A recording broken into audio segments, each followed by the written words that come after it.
সাহাবায়ে রাদিয়াল্লাহু আনহুম আলোচনা করছেন মসজিদে। নবী সাল্লাল্লাহু আলাইহি ওয়াসাল্লাম যাচ্ছেন, জিজ্ঞাসা করছেন কি বিষয়ে কথা বলছো তোমরা? সাহাবীরা বলছেন আমরা কিয়ামত নিয়ে কথা বলছি, আলামাতুস সাআ নিয়ে কথা বলছি। তখন নবীজি সেই বিখ্যাত হাদিসটা বলেছেন যে এই 10টা বিষয় সংঘটিত হওয়ার আগ পর্যন্ত কিয়ামত হবে না। মানে 10 major signs of the last day, মানে শেষ দিবসের 10টা বড় বড় সাইন। এগুলো সবচেয়ে মেজর। তার মধ্যে 1 নাম্বার দাজ্জালের খুরুজ, ইয়াজুজ আর মাজুজের আগমন, দাব্বাতুল আরদ, ঠিক আছে, 3টা বড় বড় ভূমিকম্প পূর্বে পশ্চিমে মাঝখানে, ইয়েমেন থেকে আগুন বের হওয়া, ঈসা ইবনে মারইয়ামের আগমন ইত্যাদি। এরকম 10টা মেজর সায়েন্স দেয়া আছে। এটা আলাদা হাদিস। এখানে নবী সাল্লাল্লাহু আলাইহি ওয়াসাল্লাম মেজর সায়েন্স দুটো বলেননি। এটা কিন্তু ওই 10টা মেজর সায়েন্সের চেয়ে কম, মানে ছোট অংশের সাইন। এখানে দুটোর কথা বলা আছে। এক, যখন দাসী তার মনিবকে জন্ম দিবে। আরেকটা হচ্ছে সমাজের সবচেয়ে দরিদ্র শ্রেণীর মানুষেরা উঁচু উঁচু অট্টালিকা নির্মাণের প্রতিযোগিতা করবে। এখন আখিরুজ্জামান সম্পর্কে স্টাডি করতে গিয়ে, আপনিও যদি স্টাডি করেন, আর আখিরুজ্জামান সম্পর্কে স্টাডি করতে গেলে শুধুমাত্র কোরআন এবং হাদিসের নলেজটা যথেষ্ট নয়। এর সাথে অবশ্যই আপনাকে হিস্ট্রি জানতে হবে, ক্লাসিক্যাল হিস্ট্রি, ওয়ার্ল্ড হিস্ট্রি, পাশাপাশি ওয়ার্ল্ড অ্যাফেয়ার্স বুঝতে হবে, বিশ্বে কোথায় কি হচ্ছে, এবং অর্থনীতি জানতে হবে। এই 3টা জ্ঞান খুব ইম্পর্টেন্ট। না হলে আমরা হাদিসগুলোকে দিয়ে বর্তমান প্রেক্ষাপটকে মেলাতে পারবো না, ডিল করতে পারবো না। আসেন, এখানে দুটো সাইন বলা হচ্ছে এবং এটাকে গুরুত্ব দেওয়া হচ্ছে। যদি আমরা ধরে নেই যে এখানে 100% প্রশ্ন করা হয়েছে, তাহলে 25% প্রশ্ন হচ্ছে কিয়ামত সম্পর্কে। আমি কি বুঝতে পারছি? 4টা প্রশ্ন যদি আমরা ধরি যে 100% ইন টোটাল কনভারসেশন, তাহলে 25% হচ্ছে কিয়ামত সম্পর্কে। তাহলে নিঃসন্দেহে এই বিষয়টা সম্পর্কে সচেতনতা জরুরি। কি জন্য জরুরি? যাতে করে আমরা হতাশ হয়ে বসে থাকি এই জন্যে, বরং আমরা যেন পরিস্থিতি সম্পর্কে সচেতন হয়ে উৎকৃষ্ট কর্মপন্থা বের করতে পারি, এই জন্য জরুরি। নাহলে সাহাবায়ে কেরাম রাদিয়াল্লাহু আনহুমের কি প্রয়োজন ছিল তারা মসজিদে বসে কিয়ামত সম্পর্কে আলোচনা করতেন? দুটো আলামত, এখানে দুটো অনলি। এখান থেকে আমাদের আজকের লেকচারের মূল জায়গা শুরু হচ্ছে। দেখুন, 1 নাম্বার যে আলামতটা নবী সাল্লাল্লাহু আলাইহি ওয়াসাল্লাম বলেছেন সেটা হচ্ছে যখন দাসী তার মনিবকে জন্ম দিবে। দাসী কি মনিবকে জন্ম দিতে পারে? দাসী কাকে বলে? দাসী তো বোঝেন। দাসী কি তার মালিককে জন্ম দিতে পারে? ওলামায়ে কেরাম অনেক ব্যাখ্যা করেছেন।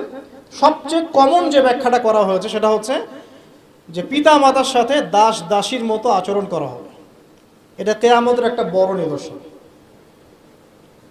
এটা ব্যাখ্যা করার জন্য এখন খুব বেশি দূর যেতে হয় না। আপনি পেপার পত্রিকা এবং প্রিন্ট অ্যান্ড ইলেকট্রনিক মিডিয়াগুলো ঘাটলেই দেখতে পাচ্ছেন পিতা মাতার সাথে আজকে কী রকম নির্মম আচরণ করা হচ্ছে। এই তো কয়েকদিন আগে আমরা দেখলাম যে একজন ছেলে নিজের হাতে তার মাকে গুলি করে মেরে ফেলল। আর নিউজ তো সব আসে না, যে কয়েকটা আসে সেগুলোর আলোকে আমরা কিছু ইনফরমেশন পাই, কিন্তু এরকম কত যে ঘটনা এই প্রত্যেক দিন ঘটছে দিনে রাতে দেশের আনাচে কানাচে আমরা কিন্তু জানি না। আমরা কয়েকটা ধর্ষণের খবর পাই, কিন্তু প্রত্যেক দিন যে কত মেয়ে ধর্ষিত হচ্ছে এগুলো খবর তো আমরা পাই না। তো পিতা মাতার সাথে দাস দাসীর মতো আচরণ করা হবে, এটা একটা ব্যাখ্যা।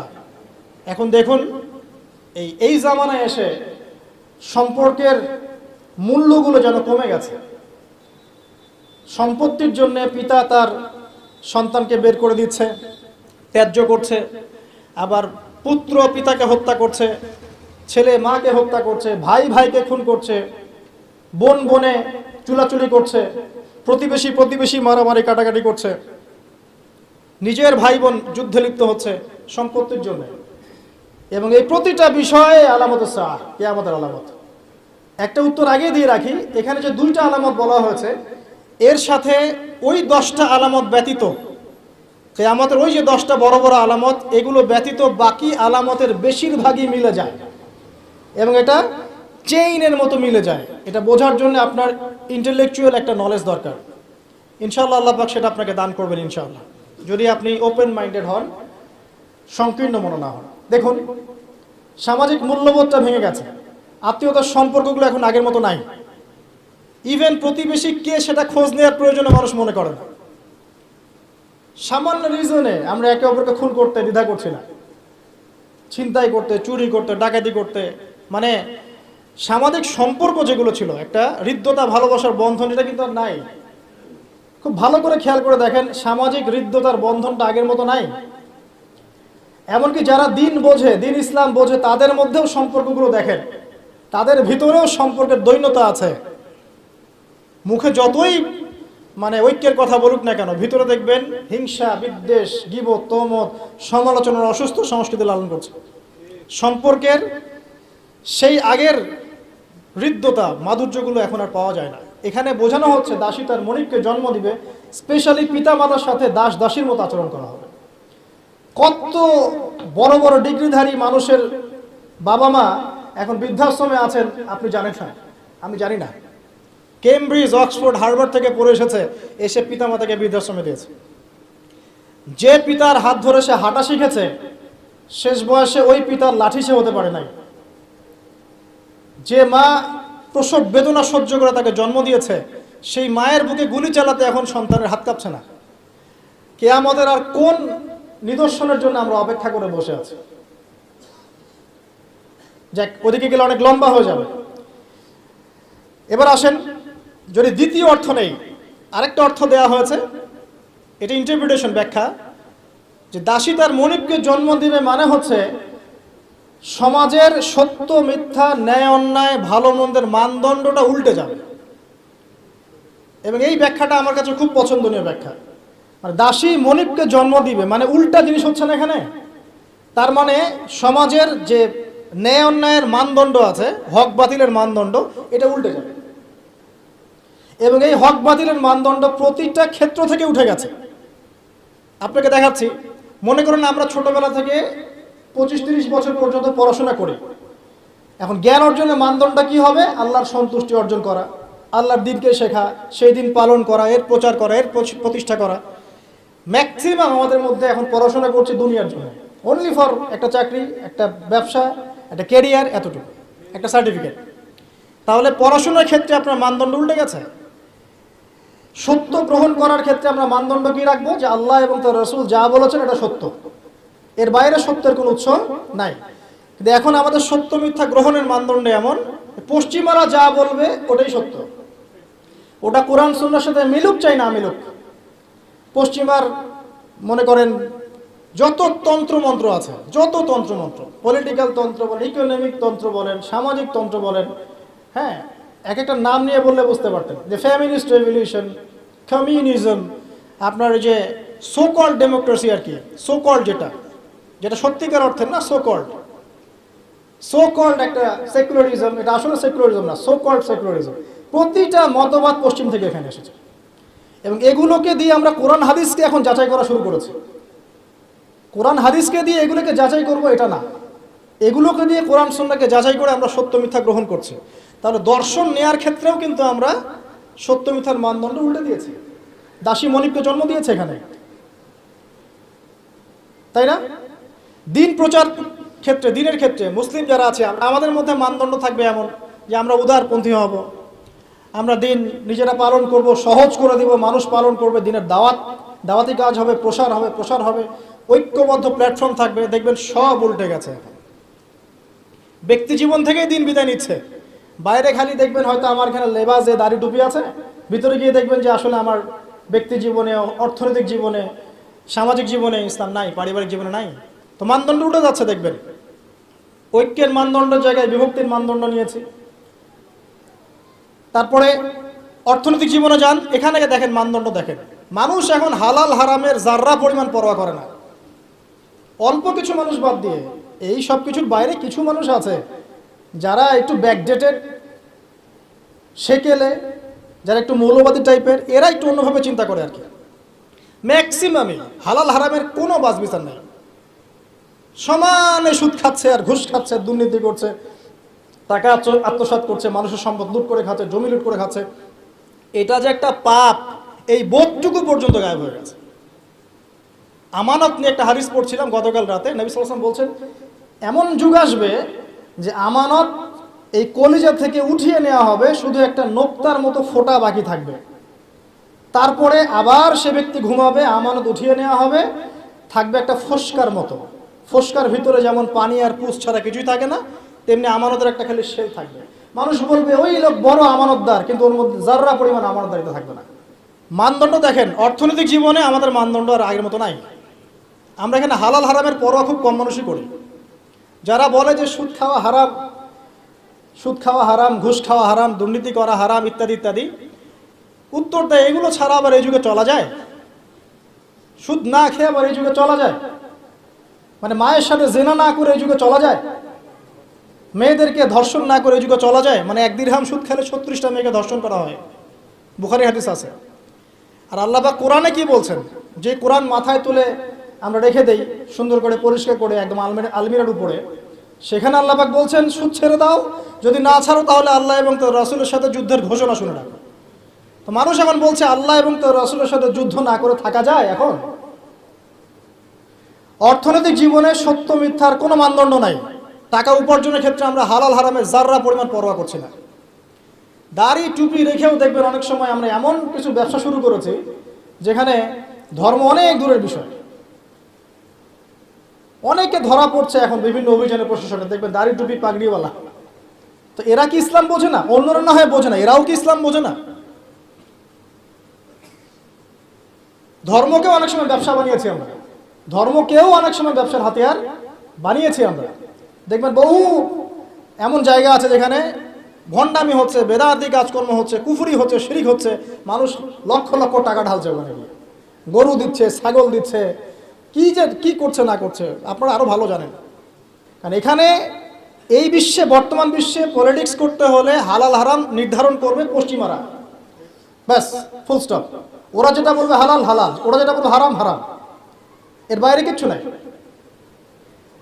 আর এখন সারা বিশ্ব যারা শাসন করছে এরা বেশিরভাগই বদ মানুষ, এরা ফাসেক আর জালেম আর কাফের আর মুশরিক, বেশিরভাগই।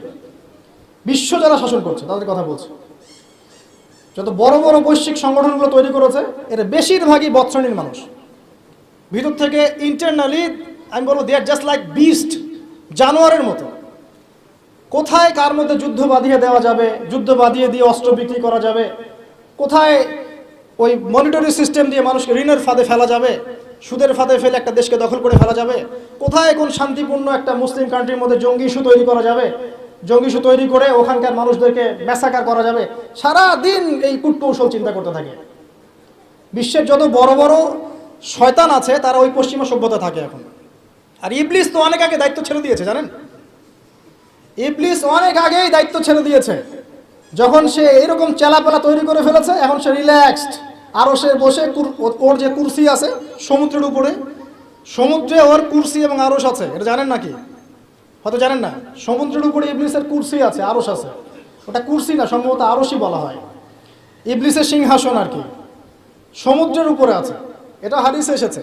ও ওখানে রিল্যাক্সে বসে থাকে এখন, কারণ তার কাজ তো মানুষই করছে এখন, ওর দরকার নাই তো। এমন এমন ওয়েপেন্স তৈরি করেছে যেটা পৃথিবীতে একবার পড়লেই মানবজাতি ধ্বংস হয়ে যাবে। একটা নিউক্লিয়ার ওয়ার যদি হয় বিশ্বে, তাহলে দেখবেন বিশ্বের প্রায় 500 থেকে 600 কোটি মানুষ না খেয়ে মারা যাবে। ওদেরই রিপোর্ট। এটা লাগিয়ে দেওয়ার জন্য তারা উস্কাচ্ছে, একবার ইউক্রেনকে উস্কায় রাশিয়ার এগেনস্টে, একবার তাইওয়ানকে উস্কাচ্ছে চায়নার এগেনস্টে, একবার একে একবার ওকে। মানে পৃথিবীটাকে আর সুশৃঙ্খল রাখার কোনো উদ্দেশ্য নিয়ে তোদের নাই। আর মুসলিমদেরকে তো মানে এদেরকে তো ডিল করার কোনো প্রশ্নই ওঠে না। মানে মুসলিম যেখানে সেখানেই ডমিনেট করো। তো যারা এই জায়গায় আছে, সত্য মিথ্যা, ন্যায় অন্যায় চূড়ান্ত মানদণ্ড যে আল্লাহর ওহী, এটা ওদেরকে কে বুঝাবে? সারা দিন আপনি এটা বলতে বলতে মাথা ঠোকরাতে মারাও যদি যান, তারা কি মেনে নিবে?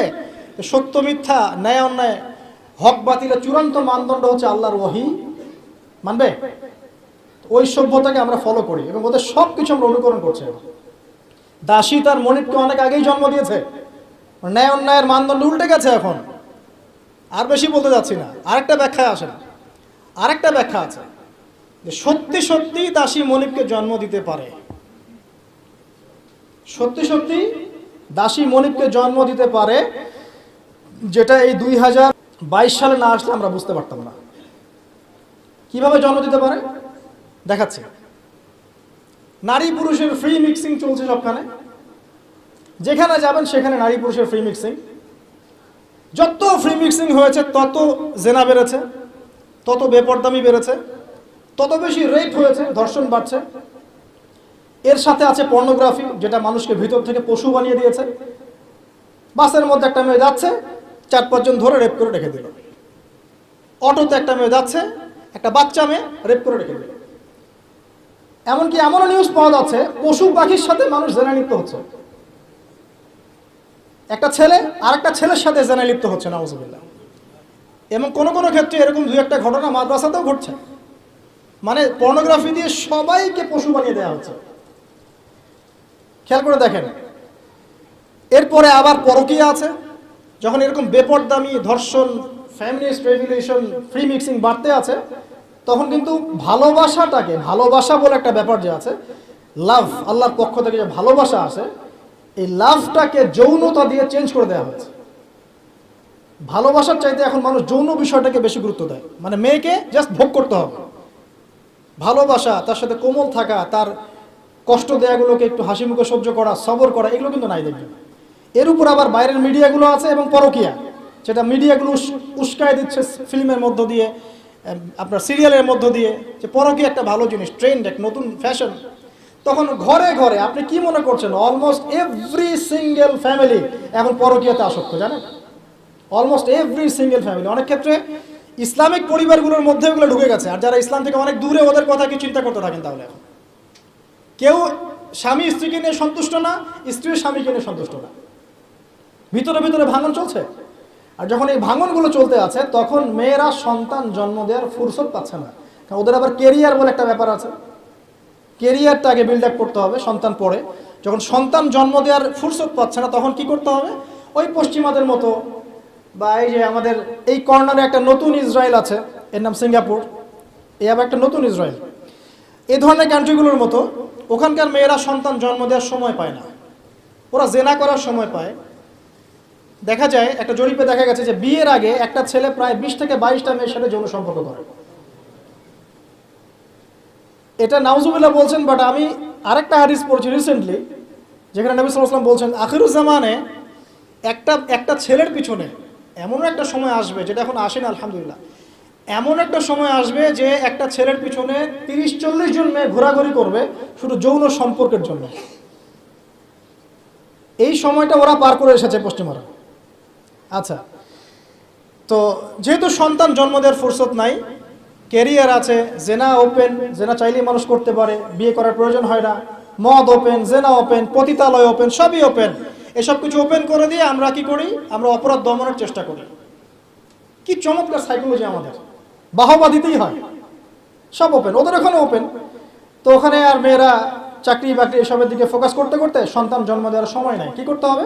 দরিদ্র যে কান্ট্রিগুলো আছে, যেমন ওই যে ইন্দোনেশিয়া, শ্রীলঙ্কা, আফ্রিকার কিছু কান্ট্রি, নাইজেরিয়া, যে ঘানা, যে মালি, এই টাইপের যে কান্ট্রিগুলো আছে, দরিদ্র, একদম দরিদ্র কান্ট্রি, এদের থেকে মেয়েদেরকে হায়ার কর। কিসের বিনিময়ে? যে তোমাকে ডলার দেওয়া হবে। ডলার কি জিনিস সেটা তো বোঝেন, এটা অস্ত্র, সারা বিশ্বকে শাসন করে। আমি ছাপাবো, আমার প্রেস আছে, আমার সিনেট আছে, আমরা ছাপাবো, আর আমরা হচ্ছি ওয়ার্ল্ডের সুপার পাওয়ার, আমরা চাইলেই ছাপাতে পারি, আমাদেরকে বলার কেউ নাই। ছাপাবো, ওইটা দিয়ে আমি তেল কিনবো, তাহলে এটাও আমার, ওইটাও আমার। এখন তেল যে কিনছি, ওকে আমি সেই ডলারগুলো দিচ্ছি, সে ওই ডলারগুলো নিয়ে মনে করছে আমি অনেক ধনী হয়ে গেলাম। হ্যাঁ, এবং সে ধনী হচ্ছেও, কারণ এটা চলছে সারা ওয়ার্ল্ডে। সে তার প্রযুক্তিগত উন্নয়ন, বস্তুবাদী উন্নয়ন করতে থাকলো, ভোগবিলাসে ব্যস্ত থাকলো। এরপর আবার সে ওই টাকা দিয়ে আমার কাছে অস্ত্র কিনছে। যে ডলার আমি তাকে দিলাম তেলের বিনিময়ে, এবার সেই ডলার দিয়ে সে আমার কাছ থেকে আবার অস্ত্র কিনছে। এবার আমি আবার অস্ত্রকে সেলও করলাম, তাহলে সবই আমার, আদতে আপনার কিছুই না। আর ওই অস্ত্র দিয়ে আপনি কি করছেন? ওই অস্ত্র দিয়ে আপনি মুসলিম কান্ট্রিদের মধ্যে গিয়ে মুসলিমদেরকে হত্যা করছেন। আর কোনো কোনো ক্ষেত্রে ইনোসেন্ট 2টা কান্ট্রির মধ্যে লড়াই লাগিয়ে দিয়ে আমি অস্ত্র ব্যবসা করছি, কোটি কোটি টাকা, কোটি কোটি ডলার। এই হলো চরিত্র। আমি কখনো বলি নাই যে ওরা ইয়াজুজ আর মাজুজ, আমি শুধু এতটুকু বলেছি যে ওদের মধ্যে ইয়াজুজ আর মাজুজের চরিত্র আছে, সারা দুনিয়া ফাসাদ সৃষ্টি করে বেড়ানো। মূল পয়েন্টে আসেন, ওইসব দরিদ্র কান্ট্রি থেকে মেয়েদেরকে নিয়ে ডলারের বিনিময়ে মেয়েদের গর্ভটা ভাড়া নেওয়া হচ্ছে। 9 মাস এখানে স্পার্ম ইনজেক্ট করা হবে এবং এর ফলে একটা বেবি হবে, এবং এই বেবিকে অনেক ভালো কিছু খাওয়াতে হবে। এই জন্য 9 মাস তাকে খুব ভালো পানি, ভালো খাবার দেওয়া হয়। এরপর যখন মেয়েটা গর্ভ খালাস করে, বাচ্চাকে রেখে সে তার কাজ শেষে চলে গেল, ডলারের বিনিময়ে তার গর্ভ ভাড়া নেওয়া হয়েছে। এবার এই যে বাচ্চাটা জন্ম নিল, এই বাচ্চাটা কার? দাসীর না মনিবের? বলেন। মনিবের। কার এটা? মনিবের। এই যে দাসী মনিবকে জন্ম দিয়ে চলে গেল, এই ব্যাখ্যা আমরা আজকে থেকে 5-10 বছর আগেও বুঝতে পারতাম না। তার মানে কোরআন এবং সুন্নাহ কি কিয়ামত পর্যন্ত থাকবে না? একটা সাইনকে কেন্দ্র করে অনেকগুলো বিষয় বলা সম্ভব হলো। তাই বলছি এই দুটোর সাথে কিয়ামতের ছোট ছোট আলামতগুলো সবগুলোই মোটামুটি কানেক্টেড। 2 নম্বরে আসেন, নবী সাল্লাল্লাহু আলাইহি ওয়াসাল্লাম বললেন, ওয়া আনতারাল হুফাতাল উরাতাল আলাতা রিয়াশা ইয়াতাতাওয়ালুনা ফিল বুনিয়ান। যখন তুমি দেখবে, কয়েকটা বিশেষণ বলেছেন, সমাজের সবচেয়ে নিম্ন শ্রেণীর রাখাল শ্রেণীর, খালি পায়ের খালি গায়ের, মানে নগ্ন দেহ নগ্ন পা রাখাল শ্রেণীর মানুষ, তারা উঁচু উঁচু অট্টালিকা নির্মাণের প্রতিযোগিতা করবে। বিষয়টা কি স্বাভাবিক? এটাও তো ওইটার মতোই যে মানদণ্ড উল্টে গেল, দাসী মনিবকে জন্ম দিল, এটাও তো মানদণ্ড উল্টেই মনে হচ্ছে। কিন্তু এটা হবে কিয়ামতের আগে, নবীজি বলেছেন তার পবিত্র জমানে অবশ্যই হবে। এটা যে হয়ে গেছে অলরেডি, এটা বোঝার জন্য কি আমার খুতবা দেওয়ার দরকার আছে? স্পেশালি আমরা যারা এই যে বড় বড় সিটিসগুলোতে থেকে অভ্যস্ত, ঢাকায় থাকি, নিউ ইয়র্কে থাকি, হ্যাঁ ব্রিটেনে থাকি, মেলবোর্নে থাকি, বড় বড় সিটিসগুলো, দুবাইয়ে থাকি, তাদের কাছে কি এই বিষয়গুলো চোখে স্পষ্ট দেখা যায় না? এমন কোন হিস্ট্রি পড়েন না আপনি, এমন কোন সময় কি গিয়েছিল পৃথিবীর উপর যখন পুরো পৃথিবীর এই হাইলি কনস্ট্রাক্টেড বিল্ডিংস এর প্রতিযোগিতা ছিল? একটা সময় ছিল, সেটা হলো আদ এবং সামুদ জাতির সময়, যখন তারা নিজেদের মধ্যে এসব কনস্ট্রাকশন নির্মাণের প্রতিযোগিতা করত।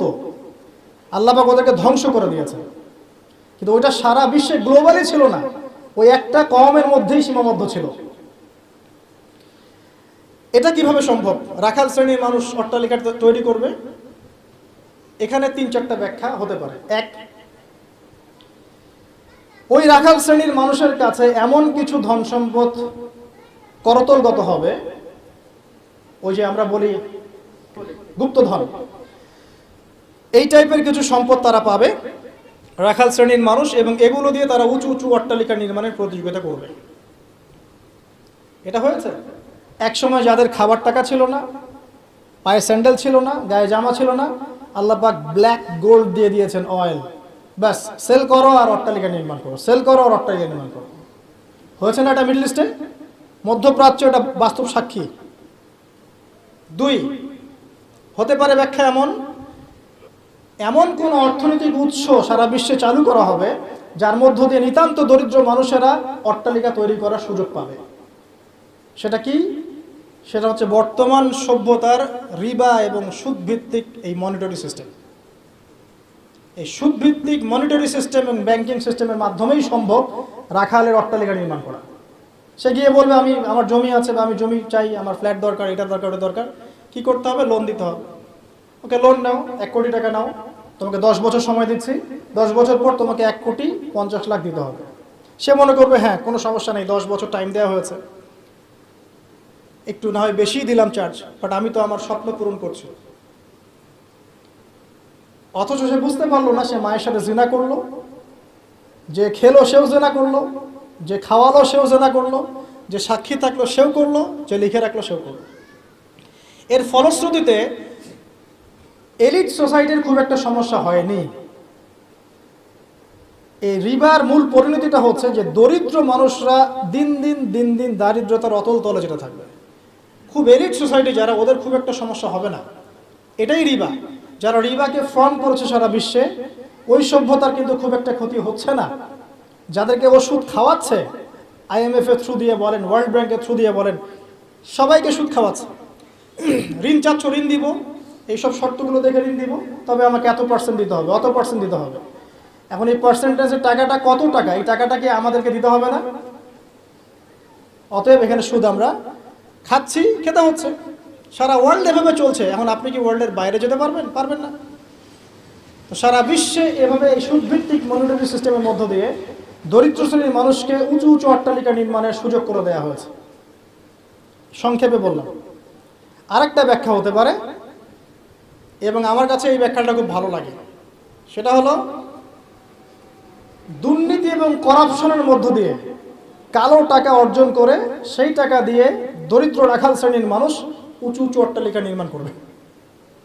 এটা জাজল্যমান প্রমাণ এখনকার যত মুসলিম কান্ট্রি আছে সবগুলো মুসলিম কান্ট্রি করাপশনের মধ্য দিয়ে, কালো টাকার মধ্য দিয়ে, জুলুমের মধ্য দিয়ে, মানুষের টাকা আত্মসাতের মধ্য দিয়ে, সরকারি মাল আত্মসাতের মধ্য দিয়ে কোটি কোটি টাকার মালিক হয়েছে কালো টাকা সব। এবং এটা একটা বড় অংশ পাচারও করা হয়ে গেছে। তিনটা ব্যাখ্যায় মিলাতে পারবেন আপনি কিভাবে একজন রাখাল শ্রেণীর মানুষ উঁচু উঁচু অট্টালিকা নির্মাণ করতে পারে। হয় তার কাছে গুপ্তধন সে প্রাপ্ত হবে আল্লাহর পক্ষ থেকে, অথবা সে সুদভিত্তিক ব্যাংকিং সিস্টেমের মধ্যে দিয়ে এটা করবে, অথবা সে জুলুম এবং করাপশনের মধ্য দিয়ে এটা করবে। তবে শেষ কথা হচ্ছে, সবকিছু করার পরেও কিয়ামত পর্যন্ত এই হাদিসে জিবরিলে তার নাম রাখালি থেকে যাবে, রাখালি থেকে যাবে, রাখালি থেকে যাবে। আপনি কি বুঝতে পারছেন? সম্মান দেওয়ার মালিককে। যত কিছুই করুক না কেন, কিয়ামত পর্যন্ত এই হাদিসের মধ্যে ওদেরকে এই নামেই ডাকা হবে, ওয়ান তারাল হুফাতাল উরাতাল আলাতা রিয়াশাই ইয়াতাতাওয়ালুনা ফিল বুনিয়ান, এভাবেই ডাকা হবে। এই সায়েন্সগুলো নবী সাল্লাল্লাহু আলাইহি ওয়াসাল্লাম বলেছেন। এর পাশাপাশি আর অনেক কথা তিনি বলেছেন। মানুষের মধ্যে ধর্মীয় জীবন থেকে ইসলাম আস্তে আস্তে সংকীর্ণ হয়ে আসবে, উম্মার মধ্যে ফাটল বাড়তে থাকবে, মানুষ দ্বীনের জ্ঞান অর্জনকে খুব একটা মূল্যায়ন করবে না, ইলম উঠে যাবে, আলেম ওলামাদের মৃত্যু হবে, ওলামাদের উপর জুলুম আসবে, জাহেলদেরকে মানুষ আলেম রূপে গ্রহণ করা শুরু করবে, মানুষ ইসলামকে বিকৃত ব্যাখ্যা করা শুরু করবে, এবং এমন একটা সময় আসবে যে কাফের মুশরিক মুনাফিকরা পর্যন্ত ইসলামের ব্যাখ্যা নিয়ে মুসলিমদের সাথে তর্ক করবে।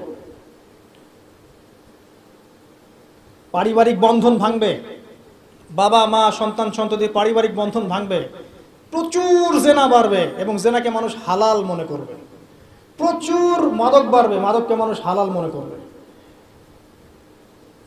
পরকীয়াকে মানুষ হালাল মনে করবে, বাদ্যযন্ত্রগুলোকে মানুষ হালাল মনে করবে, বিনোদনের নামে, এন্টারটেইনমেন্টের নামে মানুষ এমন এমন হারাম কাজে লিপ্ত হবে যার ফলশ্রুতিতে তাদেরকে একদিন বানর এবং শুয়োর বানিয়ে দেওয়া হবে।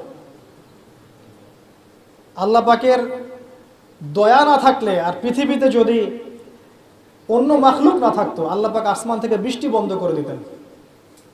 এগুলোর ফলশ্রুতিতে মুসলিমদের উপরে দুর্দশা নেমে আসবে, দুর্ভোগ নেমে আসবে,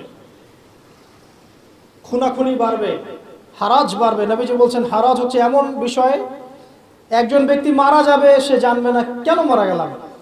একজন ব্যক্তিকে মেরে ফেলা হবে, যে মারবে সেও বুঝতে পারবে না কেন তাকে মারছি, আর যে মারা যাবে সেও বুঝতে পারবে না কেন আমাকে মারলো।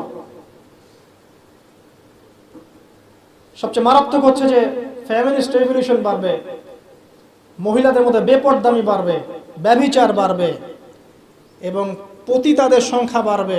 এটা ফ্রি হয়ে যাবে, মানুষ সবার উন্মুক্ত হয়ে যাওয়ার সময় ইজি আপনার কাছে উন্মুক্ত হয়ে যাবে, মাদক ইজি উন্মুক্ত হয়ে যাবে, অশ্লীলতার প্রসার ঘটবে। তখন আল্লাহর রাসূল বলছে সাল্লাল্লাহু আলাইহি ওয়াসাল্লাম, আল্লাহ পাকের পক্ষ থেকে ভূমি ধসের আযাব আসবে, ভূমি ধসের আযাব আসবে, জালজালা ভূমিকম্প আসবে এবং আকৃতি পরিবর্তনের আযাব আসবে, মানুষের আকৃতি পরিবর্তন হয়ে যাবে। তিনি বলছেন সময়গুলো এমনভাবে যাবে যেন মানুষের কাছে মনে হবে যে গতকালটা আজকের চাইতে ভালো ছিল। মানুষের কাছে এমন মনে হবে গতকালটা আজকের চাইতে ভালো ছিল, গত বছর এই বছর হচ্ছে ভালো ছিল। মানুষের কাছে মনে হবে যে হায় আমি যদি কবরবাসী হতাম, কবরের পাশ দিয়ে হেঁটে যাবে আর বলবে হায় আমি যদি জীবিত না থেকে কবরবাসী হতাম। প্রকৃতিও পরিবর্তন হয়ে যাবে, প্রকৃতি ঋতু পরিবর্তন হয়ে যাবে, বৃষ্টিপাতের মধ্যে সমস্যা সৃষ্টি হবে, বন্যা বলেন, ভূমিকম্প বলেন, খরা, দুর্যোগ যা যা দেখছেন আল্লাহর পক্ষ থেকে গজব আযাব এগুলো ক্রমান্বয়ে বাড়তে থাকবে। এমনকি সময়কে কেন্দ্র করে বলা হয়েছে সময় পর্যন্ত সংক্ষিপ্ত হয়ে আসবে। এত দ্রুত টাইম পাস হয়ে যাবে যে মানুষ মনে করবে যে একটা বছর চলে যাচ্ছে একটা মাসের মতো, একটা মাস একটা সপ্তাহ, একটা সপ্তাহ একটা দিনের মতো, একটা দিন একটা ঘন্টার মতো। উম্মার দুর্দশা, নবী সাল্লাল্লাহু আলাইহি ওয়াসাল্লাম বলছেন, তোমরা সংখ্যায় প্রচুর হবে, তোমরা বিভক্ত হয়ে থাকবে খণ্ডে খণ্ডে, তোমরা সংখ্যায় প্রচুর হবে, কিন্তু মৃত্যুর ভয় তোমাদেরকে পেয়ে বসবে এবং তোমরা আল্লাহর রাস্তায় আল্লাহর দ্বীনের জন্য সংগ্রাম করতে চাইবে না। এতে করে তোমাদের উপরে বহিঃশত্রুর আক্রমণ চাপিয়ে দেওয়া হবে, জুলুম বাড়বে, মাজলুমের সংখ্যা বাড়তে থাকবে, জালেমকে অবকাশ দেওয়া হবে, জালেমকে ছাড় দেওয়া হবে, জালেমকে ছাড় দেওয়া হবে। সে জুলুম করতে করতে এমন পর্যায়ে নিয়ে যাবে যে মনে হবে যে তারা এই বিশ্বের নতুন ফেরাউন। জিউসরা শক্তিশালী হবে, জিউসরা শক্তিশালী হবে, ইসলামের এগেইনস্টে যে শক্তিগুলো আছে এরা শক্তিশালী হতে থাকবে, ওদের মধ্যে ইউনাইটেড বন্ড দেখা যাবে। স্পেশালি জেরুজালেমের কথা এসেছে যে ওই জায়গাটা শক্তিশালী হবে। শাম এবং ইরাকের মাঝখানের যে পয়েন্টের কথা আসছে, এই জায়গায় ইসরায়েল নামক রাষ্ট্রের অস্তিত্ব তখন ছিল না যখন নবী সাল্লাল্লাহু আলাইহি ওয়াসাল্লাম এই হাদিস বর্ণনা করেছেন। এ তো কয়েকদিন আগে অস্তিত্ব লাভ করলো, আর হাদিস বর্ণনা করা আছে 1400 বছর আগে। জিউস আসবে, মাসিহুদ দাজ্জাল ইস্পাহান নামক জায়গার কথা আছে, এখান থেকে সে খুরুজ হবে, তার খুরুজ মানে আত্মপ্রকাশ, কিন্তু সে রুল করবে জিউসদেরকে দ্বারা। এবং জিউসরা এখন কোথায় শক্তিশালী এটা আপনারাই চিন্তা করে দেখেন, সারা ওয়ার্ল্ডে তারা কি করছে। তো ছোট ছোট যত আলামতগুলো আছে এগুলোকে যদি আপনি একত্রিত করেন, এই দুইটা আলামতের সাথে মেলাতে পারবেন। দাসী মনিবকে জন্ম দিচ্ছে, আর সমাজের সবচেয়ে নিম্ন শ্রেণীর মানুষ অট্টালিকা নির্মাণের প্রতিযোগিতা করছে। বাকি যে বড় বড় সায়েন্সগুলো আছে সেগুলো এখনো আসে নাই। আর আমরা চাই না আসলে যে আমাদের জীবদ্দশায় ওগুলো আমাদের সামনে আসুক। কেউই চাইবো না যে আমরা দাজ্জালকে দেখি, দাজ্জাল আত্মপ্রকাশ করুক, ইয়াজুজের মাজুজ ধেয়ে আসুক, ভূমিকম্প হতে থাক বড় বড়। আমরা চাইবো না যে ইয়েমেন থেকে আগুন বের হয়ে আসুক, আমরা সেখানে থাকি। আমরা যখন বলি যে কিয়ামত নিকটবর্তী, তার মানে এই না যে কালকে কিয়ামত হবে। মূলত এই বিষয়টা বোঝানো হয় যে কিয়ামতের সায়েন্সগুলো, নিদর্শনগুলো একটা একটা একটা একটা করে এমনভাবে আবির্ভূত হয়েছে যেন পুঁথি থেকে মালা ছিঁড়ে ছিঁড়ে পড়লে যত দ্রুত আবির্ভূত হয়, এভাবে এসেছে। বিগত 100 বছরে এমনভাবে এটা আবির্ভূত হয়েছে যেটা আপনি বিগত আগের সময়গুলোতে কল্পনা করতে পারবেন না। যেমন ফেমিনিস্ট রেভলিউশন, যেমন জিউসদের উত্থান, যেমন জায়নিস্ট মুভমেন্ট, যেমন পেট্রোডলার মনিটরিং সিস্টেম, যেমন সারা বিশ্বে মুসলিমদের উপর ম্যাসাকার জুলুম এবং দ্বীনের সংকীর্ণতা, এই জিনিসগুলো লাস্ট 100 বছরের বেশি এসেছে। আমরা জানি এর আগেও এগুলো এসেছে আবার ঠিক হয়েছে, এসেছে আবার ঠিক হয়েছে। বাট 2000 বছর পর জেরুজালেমে ইহুদি রাষ্ট্র গঠিত হয়েছে, এটা আগে হয়নি কখনো। এবং এরাই তারা যারা মাসিহুদ দাজ্জালের সাথে এই বিশ্ব শাসনও করবে এবং ওর সাথেই তারা ঈসা ইবনে মারইয়ামের হাতে মারাও করবে ইনশাআল্লাহ তাআলা। সামনে মালহামা আছে, আর কি আছে?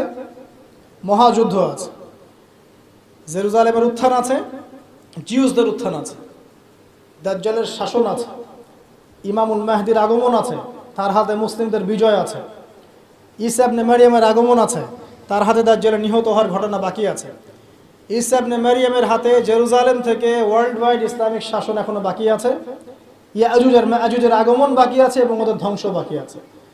এরপরে পুরো বিশ্বে ইসলামের শান্তির সুবাতাস বয়ে যাওয়াটা বাকি আছে। তারপরে আলামতুস সাআ, পশ্চিম দিক থেকে সূর্য ওঠাটা বাকি আছে।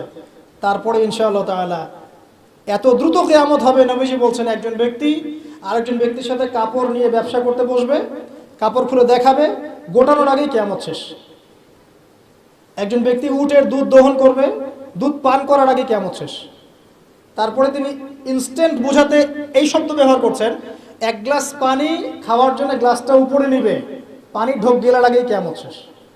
এত দ্রুত এই পুরো মহাবিশ্ব ম্যাসাকারি ব্লাস্ট হয়ে যাবে। আমরা ওই দৃশ্য দেখতে চাই না। তাহলে এখন এই যে সামাজিক অরাজকতাগুলো চলছে, কি আমাদের নিদর্শনগুলো চলছে, এগুলো সব কি আল্লাহর দেয়া গজব, নাকি আমাদেরও কোনো ভূমিকা আছে? আল্লাহ পাকের মুখ থেকেই শোনেন। আল্লাহ পাক বলছেন সূরা রুমের মধ্যে, আল্লাহ পাক বলছেন যাহারাল ফাসাদু ফিল বাররি ওয়াল বাহরি বিমা কাসাবাত আইদিন নাস, জলে স্থলে যত বিপর্যয় ছড়িয়ে পড়েছে এগুলো মানুষের হাতের কামাই, ঢাকা শহরে একটা মেয়ে রিক্সায় করে যাচ্ছে তার বয়ফ্রেন্ডের সাথে, তারপরে সে আর বাসায় ফিরল না, মা হাউমাউ করে কাঁদছে। মা হাউমাউ করে কাঁদছে, মেয়েকে আর খুঁজে পাওয়া গেল না, ধরে নেওয়া হচ্ছে মেয়েটা নাই, নিখোঁজ, হয়তো তার রেপ হয়েছে বা ডেড হয়েছে। আর মা স্টেটমেন্ট দিচ্ছে সাংবাদিককে যে আমি ছেলেটাকে বললাম তুমি যদি মেয়েকে ভালোই বেসে থাকো তাহলে মেয়েকে বাসায় পৌঁছে দিলেন না কেন? এই মায়ের কাছ থেকে আপনি কেমন সন্তান আশা করছেন? সে তার মেয়ের অবৈধ বয়ফ্রেন্ডকে সে বলছে তুমি যদি মেয়েকে ভালোই বেসে থাকো তাহলে মেয়েটাকে একা একা রিক্সায় ছেড়ে দিলে কেন, বাসায় পৌঁছে দিতে পারলো না? পরিণতি সবকিছু আল্লাহ পাকের পক্ষ থেকে আসে, এটা তো সত্যই। কিন্তু আল্লাহ রাব্বুল আলামিন কখনো কখনো আমাদেরকে আমাদের পাপের শাস্তি দুনিয়াতেই দিয়ে থাকে। যেমন কর্ম করেছি তেমন ফল ভোগ করতে হবে তো। সুদ খেয়েছেন, এখন দারিদ্রতা বরণ করতে হবে তো। ধর্ম নিয়ে বাড়াবাড়ি করেছেন, উম্মার ঐক্য তো নষ্ট হবেই। আমি যখন দুর্নীতি করছি আমাকে একদিন ধরা পড়তেই হবে।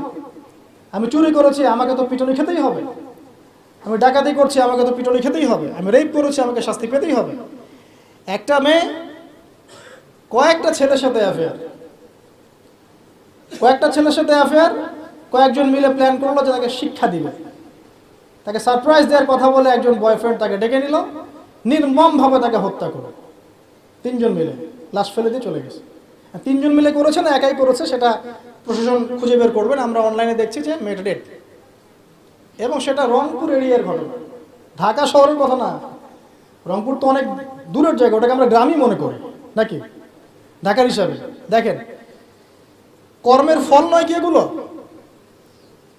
মদ খাচ্ছেন দেদারসে, তাহলে আপনাকে তো সারা জীবন একটা ব্যাধি ভোগ করতেই হবে। আপনি তো ক্যান্সার হবেই, আপনার বড় বড় রোগ তো হবেই। আল্লাহর দিনকে বাদ দিয়ে আপনি অনৈতিক দর্শনের চর্চা করছেন, আপনাকে তো ফল ভোগ করতেই হবে। তো আল্লাহ পাক এটাই বলছেন, জহরুল ফাসাদু ফিল বাররি ওয়াল বাহরি, জলে স্থলে যত বিপর্যয় এগুলোর বেশিরভাগই মানুষের হাতের কামাই।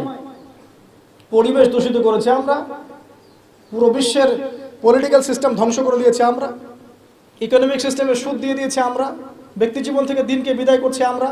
আর দিনের কথা যারা বলছে টুকটাক টুটা ফোটা, এদেরকে আমরা বিভিন্ন সাম্প্রদায়িক ট্যাগ লাগিয়ে বয়কট করে দিয়েছি। যাও নাকে তেল দিয়ে ঘুমাও, দুনিয়াটা আমাদের, পরকাল তোমাদের, তোমরা পরকাল নিয়ে থাকো, দুনিয়া আমাদের। শুনে রাখো তোমরা, এই দুনিয়াও মুসলিমদের হতে যাচ্ছে অতি শীঘ্র ইনশাআল্লাহ। কত বছর এভাবে চলবে? 100, 200, 300, 400, 500, কিন্তু ইমামুল মাহদির আগমন সত্য, ঈসা ইবনে মারইয়ামের আগমন সত্য। ঈসা ইবনে মারইয়ামের হাতে সারা বিশ্বে সুশাসন কায়েম হবে, এটা ওই রকম সত্য যেমন সূর্য পূর্ব দিক থেকে ওঠে পশ্চিমে ডুবে যায়। আর এখন যা চলছে সারা ওয়ার্ল্ড ওয়াইড যা চলছে, এটা এমনই মিথ্যা, এমনই মরিচিকার মতো মিথ্যা, যেমন ওই যে ইব্রাহিম আলাইহিস সালাম বলেছিলেন তুমি যদি রব হয়ে থাকো সূর্যকে পশ্চিম দিক থেকে উদিত করে দেখাও। তোমরা একটা মিথ্যা সানরাইজ দেখাচ্ছ সারা বিশ্বকে, এটা সানরাইজ নয়। সত্যিকারের সানরাইজ দেখাবেন ঈসা ইবনে মারইয়াম আলাইহিস সালাম ইনশাআল্লাহ তাআলা। তো সামনে এগুলো আছে। এখন এই যে পরিণতিগুলো হচ্ছে এগুলো আমাদের পাপের ফল। এখন আমাদের কি করণীয় আছে? প্রথমত আমরা আগে নিজেকে নিয়ে ভাবি যে আমরা এসেছি একা, আমরা যাব একা। বিশ্ব বাদ দেন, পলিটিক্স বাদ দেন, অর্থনীতি বাদ দেন, বড় বড় শব্দ বাদ দেন, আগে নিজের কাছে আসে যে আমি নিজে ভাই পৃথিবীতে আসছি একা, আমাকে যাইতে হবে একা। এবং আমি যাব সাদা কাফন পরে কালো কবরে, তাই নয় কি? কালো নিকশ কালো কবরে আমি সাদা কাফন পরে যাব, তাই না? তাই আমি একটা কথা বলি শোনেন, যখন অন্ধকার, ঘুটঘুটে অন্ধকার নিকশ কালো কবরের মধ্যে সাদা কাফন পরে মানুষ যাবে, তখন সাদা সাদা আর কালা কালা গানের আসল মর্ম উপলব্ধি করতে পারবেন। মানে ভাই আসেন কেন? যখন সাদা কাফন পরে অন্ধকার নিকশ কালো অন্ধকার কবরে মানুষ যাবে না, ওই মোমেন্ট যখন মুনকার এবং নেকিরের সাথে দেখা হবে, নাকিরের সাথে মালাকুল মউতের সাথে সাক্ষাৎ হবে, তার আগে লাশ নিয়ে যাবে আর সে বলবে কোথায় নিয়ে যাচ্ছ আমাকে, কোথায় নিয়ে যাচ্ছ, ভয়ে আটকে উঠবে। মালাকুল মউতের চেহারা দেখেই ভয়ে আটকে উঠবে। সারা জীবন তো দিনের পরোয়া করে নাই, নামাজ কালামের তো খবর নাই, ইসলামকে 5 পয়সা মূল্যায়ন করে না, এবং ইসলামকে ধ্বংস করার জন্যে, মুসলিম সমাজের মধ্যে অশ্লীলতা ছড়িয়ে দেওয়ার জন্য এই কাজগুলো করে বেড়াচ্ছে।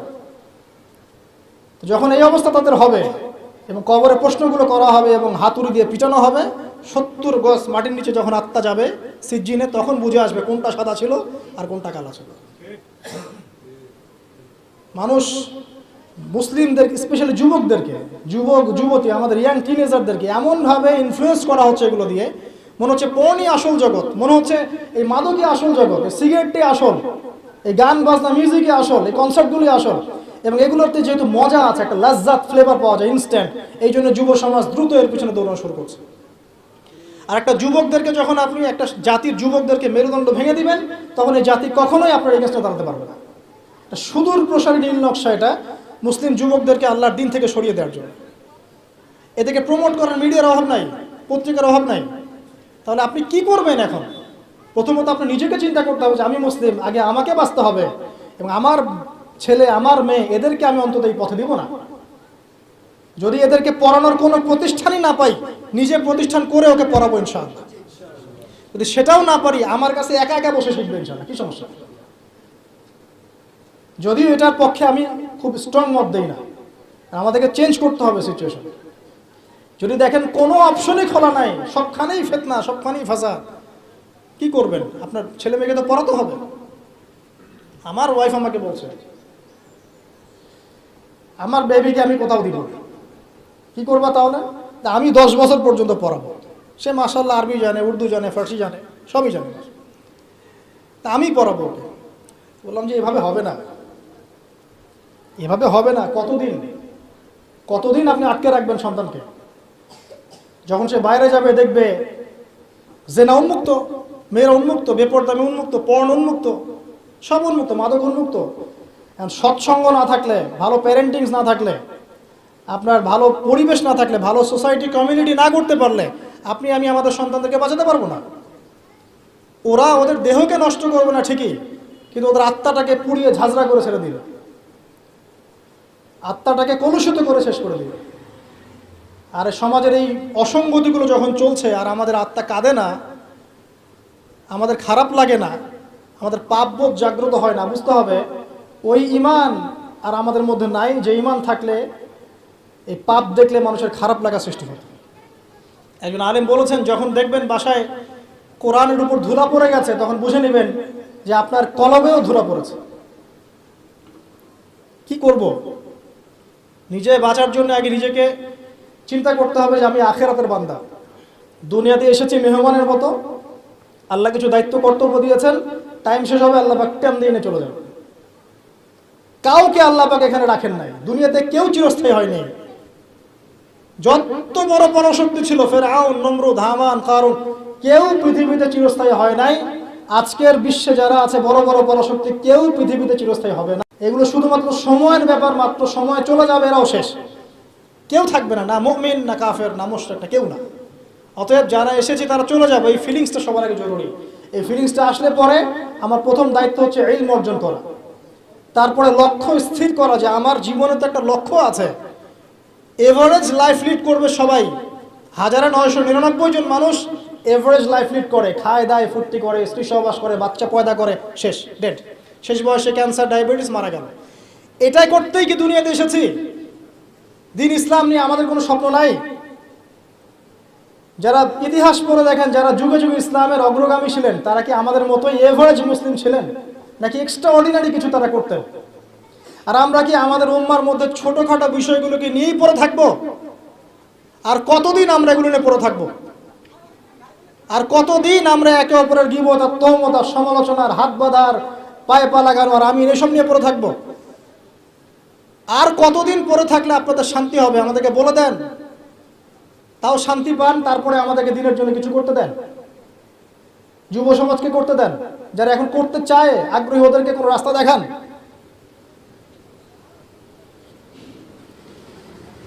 লক্ষ্য স্থির করতে হবে এবং কনস্ট্রাকটিভ কাজ করতে হবে। আবেগের বশে হুটহাট কোনো কিছু কাজ নয়, আবেগের বশে দিনের কাজ নয়। পরিবেশ পরিস্থিতি বুঝে কনস্ট্রাকটিভলি দিনের কাজ করতে হবে, গঠনমূলকভাবে, না শৈথিলতাবাদ আর না কোনো উগ্রপন্থা, না কোনো চরমপন্থা। মাঝামাঝি জায়গায় থেকে হক বাতিলের পার্থক্য বুঝে পরিবেশ, সমাজ, দেশ বিশ্বের পরিস্থিতি উপলব্ধি করে যখন যে ইনিশিয়েটিভ নেওয়া প্রয়োজন সেভাবে কনস্ট্রাকটিভলি উম্মাকে এগিয়ে নিতে হবে। তার প্রথম শুরুটাই হবে জ্ঞান অর্জন দিয়ে। জ্ঞান অর্জন নাই, কিচ্ছু নাই। তারপর হচ্ছে আমল দিয়ে। জ্ঞান আছে, এবার আমল করতে হবে। যারা আমল করে না, প্র্যাকটিসিং মুসলিম না, এদের দ্বারা আল্লাহর উম্মার খেদমত নেবেন না। খালি বড় বড় কথা বলতে হবে না, আমল করে দেখাতে হবে। ইকোনমিক লাইফে হালাল হারাম বেঁচে চলতে হবে। পারিবারিক লাইফে নিজের স্ত্রী সন্তানদেরকে ইসলামিক এনভায়রনমেন্টে রাখতে হবে, পরিবেশ তৈরি করতে হবে। আমি যদি আমার পরিবারের মধ্যে দিনকে প্রতিষ্ঠা করতে না পারি, তাহলে কিভাবে আমি আমার উম্মার মধ্যে দিনকে নিয়ে চিন্তা করব, প্রতিষ্ঠা করব? হ্যাঁ, এটা হতে পারে। ইব্রাহিম আলাইহিস সালামের বাবা ইসলাম কবুল করেন না, এটা হতে পারে। নূহ আলাইহিস সালামের সন্তান ইসলাম কবুল করেন, এমনটা হতে পারে। কিন্তু এগুলো রেয়ার ঘটনা। আর exceptional anything is not an example. একটা কথা আছে যে এক্সেপশনাল কোনো কিছু একটা কনস্ট্যান্ট ফিক্স এক্সাম্পল হতে পারে না। এগুলো ব্যতিক্রমধর্মী কথা, এটাও হতে পারে। কিন্তু আমাদের ইসলামিক প্যারেন্টিং আনতে হবে পরিবারের মধ্যে। আমাদের আগামী প্রজন্মকে নিয়ে স্বপ্ন দেখা শিখতে হবে। যে আগামী প্রজন্মকে কিভাবে মানুষ করব, কি পড়াবো, ওদেরকে কি খাওয়াবো, কোন এনভায়রনমেন্টে বড় করব। এমনভাবে পরিস্থিতি পরিবর্তন হচ্ছে, খারাপের দিকে যাচ্ছে। কোনো কোনো ক্ষেত্রে আইন শৃঙ্খলা বাহিনীর যে সদস্যরা আছেন তারা হিমশিম খেয়ে যান যে মানুষ এরকম পাপ করতে পারে। তাদের মাথার উপর দিয়ে যাচ্ছে যে মানুষ এইভাবেও পাপ করতে পারে। একটা কথা আমি বলি, এখন এই যুগে মানুষ এমন এমন পাপ করছে, এমন এমন ক্রাইম করছে যা কোনো চোখ দেখে নাই, কোনো কান শোনে নাই, কোনো অন্তর কল্পনা করতে পারে না। আপনি প্র্যাকটিক্যালি দেখে নেন। এনভায়রনমেন্টটা চেঞ্জ করতে হলে আমাদেরকে পারিবারিকভাবেই চেঞ্জ করতে হবে, সোশ্যালি চেঞ্জ করতে হবে। কমিউনিটি দরকার। যারা ইসলামিক এই ফিলোসফিগুলো লালন করেন তাদের মধ্যে একটা মিউচুয়াল বন্ধন দরকার। হৃদ্যতার, ভালোবাসার, ওপেন মাইন্ডেড হওয়া, কনজাস্টেড না হওয়া, সংকীর্ণ মানসিকতার না হওয়া, এবং সাম্প্রদায়িক থটগুলো বাদ দিতে হবে। আমি একাই সঠিক, বাকি সব বাতিল। হ্যাঁ, আমি একাই ইসলামের মধ্যে আছে, বাকি সব খারেজি। মানে খারাজি, মানুষকে খারেজি বলতে বলতে বলতে নিজেই কখন খারেজি হয়ে গেছে তার ঠিক নাই।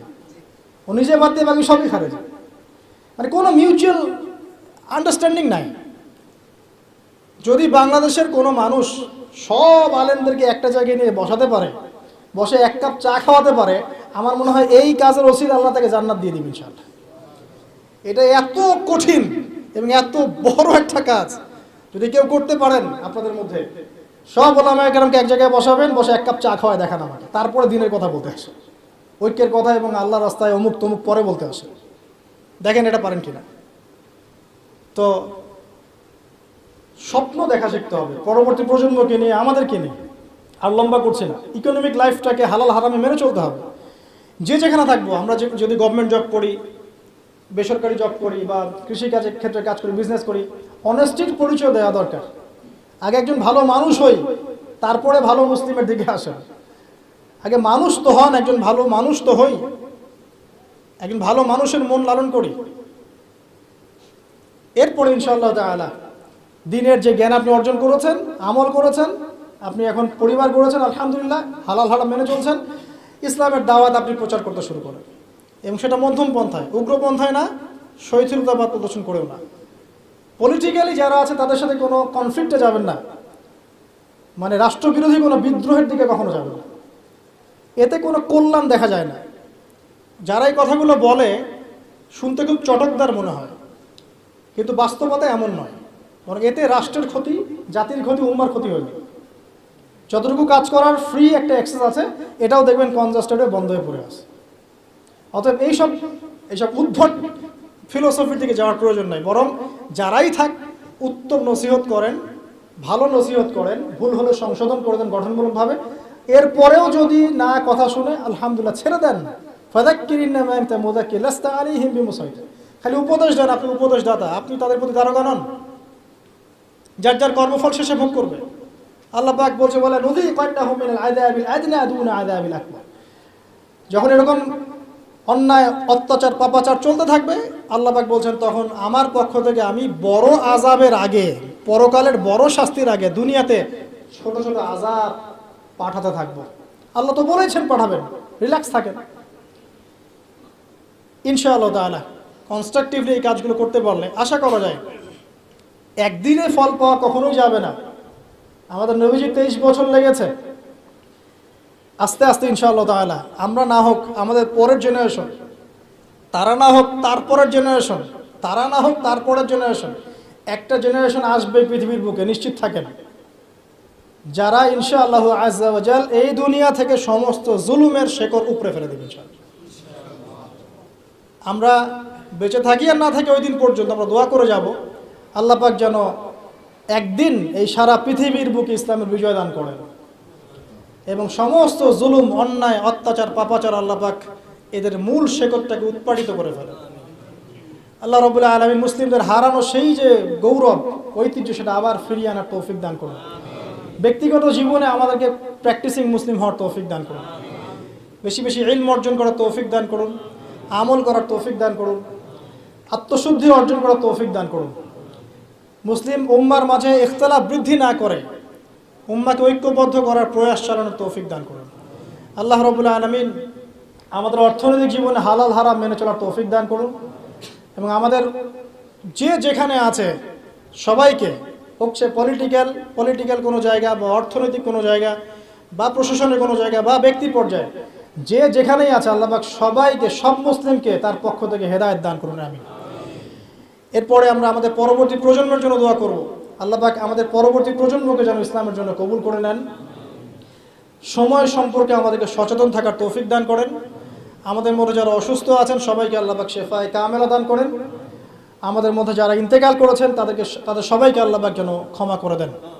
স্পেশালি আমাদের বাংলাদেশের একজন বরেণ্য আলেম শেখ আহমদুল্লাহ, আপনারা শুনেছেন, তার পিতা গতকাল ইন্তেকাল করেছেন। আমরা দোয়া করি আল্লাহ রাব্বুল আলামিন তার পিতাকে জান্নাতুল ফিরদাউস দান করুন এবং তার যোগ্য সন্তান হিসেবে শেখকে কাজ করে যাওয়ার তৌফিক দান করুন। পরিশেষে আমাদের মধ্যে যারা রিজিকের টেনশনে ভুগছেন, হতাশায় ভুগছেন, জীবনের লক্ষ্য উদ্দেশ্য স্থির করতে পারছেন না, আল্লাহ রাব্বুল আলামিনের আল্লাহকে চিনতে পারছেন না, আমরা দোয়া করি আল্লাহ পাক তাদেরকে 5 ওয়াক্ত নামাজি বানিয়ে দিন এবং কোরআনের কাছে আসার তৌফিক দান করুন। ইনশাআল্লাহ তাদের জীবনের সমস্ত সমস্যা আল্লাহ পাক দূর করে দেবেন ইনশাআল্লাহ। আর আগামী দিনের ইসলামের যে বিজয় হতে যাচ্ছে ইনশাআল্লাহ তাআলা, আমাদেরকে সেই বিষয়গুলো জানার, চর্চা করার এবং অন্যকে জানিয়ে উৎসাহিত করার তৌফিক দান করুন। আমিন। কারণ এখন আমরা খুব হীনমন্যতায় ভুগি এবং আমরা যেন আমাদের সেই পুরাতন গৌরবময় ইতিহাস ভুলতে বসেছি। এই অসুস্থ ট্রেন্ড থেকে, অসুস্থ সমালোচনার, অসুস্থ এই সাংস্কৃতিক ট্রেন্ড থেকে আল্লাহ পাক যেন আমাদেরকে বের করে আনেন। আমিন। আমরা এখানে শেষ করছি আজকে। সুবহানাকা আল্লাহুম্মা বিহামদিক, আশহাদু আল্লা ইলাহা ইল্লা আনতা আস্তাগফিরুকা ওয়া আতুবু ইলাইক। আসসালামু আলাইকুম ওয়া রাহমাতুল্লাহি ওয়া বারাকাতুহু।